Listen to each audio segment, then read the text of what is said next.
Dina has asked, recently I received feedback on my already published book that apparently the person wasn't able to get through. As I understand, each individual is different, but I'd like to know how you can calculate the correct format for adhering to the magical, dazzling pages that the majority of readers would like to read. Unfortunately, I'm not the type of writer who does the detailed entrance. I like to intrigue my readers, even though one person's advice means nothing compared to the majority. Sometimes it makes you wonder, what if this one person is right and the majority is wrong? How do we dazzle people with the ideas we have without boring them? So I think basically she's saying, how much weight do you give negative feedback? And how do you know when that feedback needs to be acted on?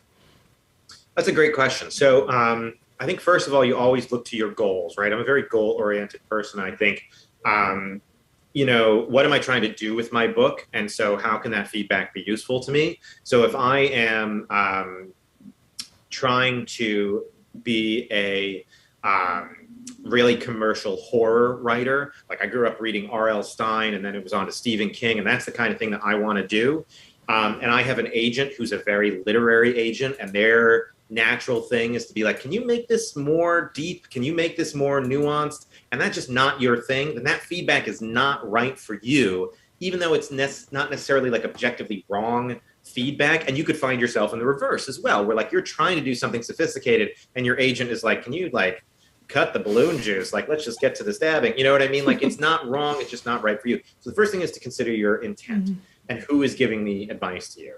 The other thing I always say as a general rule is like, if I'm submitting a project and editors are rejecting it, and 3 or 4 of them have all mentioned the same or similar issue, I have to take that really seriously. Like, that suggests to me that a critical number of readers have the same response, even if that wasn't my individual response when I read it. Because as an agent, I'm a salesman, and I'm trying to think not about my own personal reaction only. I'm trying to think about a critical number of readers, right? We're trying to reach a mass of people.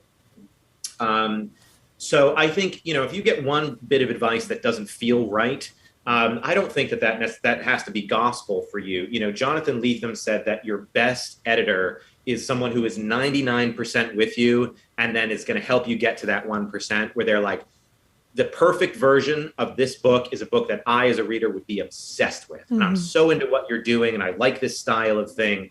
And I see what you're trying to do here, and I can show you where it's not working or where it's not working for me. That's the feedback that is probably the most valuable to you.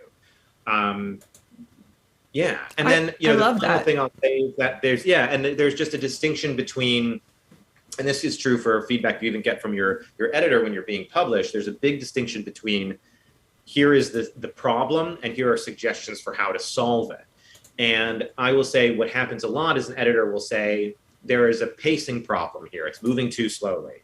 Here are some things that we can maybe cut.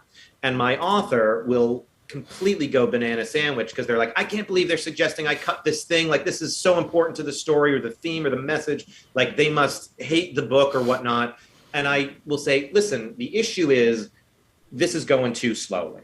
Like, take that as something you can trust. So what can you lose, right? Like, what is here that you think can go? Like, let's talk about different solutions. So I always say, like, trust that the problem is the problem, but then how you solve it should really come from your own sense of your story and what you want it to be doing. Right? Yeah, that's great. And I've been in that boat too, where my editor will suggest, well, what if we cut this? And my first reaction is like, oh, you can't cut that. But then there's usually a seed of something in that idea. Like, well, we might not cut it, but what if we moved it up and shortened it or something like that? So there's always another layer to look at within the feedback, I think.